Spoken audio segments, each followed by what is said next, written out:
Il serait aujourd'hui nombreux des détenus dits politiques à présenter un état de santé très sévère et fragile, frôlant à la limite le pire sans aucune réaction active des autorités togolaises. Du moins, c'est ce qui relève le Comité pour la libération de tous les prisonniers politiques du Togo ce 10 juin face à la presse à Lomé. Tous ces détenus-là connaissent un gonflement de leur corps totalement anormal. Et c'est dans cette situation que, comme je vous le disais tout à l'heure, l'un d'entre eux est devenu fou et sa famille exige avec beaucoup d'insistance qu'il soit libéré pour qu'il puisse recouvrer la raison. Cette rencontre se veut donc une alerte pour la survie de ces détenus, tel un souhait pour les membres des familles des détenus qui n'en demandent pas moins.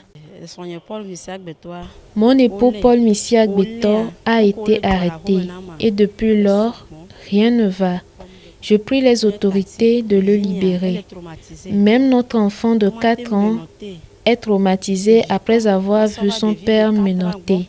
Encore une fois, je demande sa libération.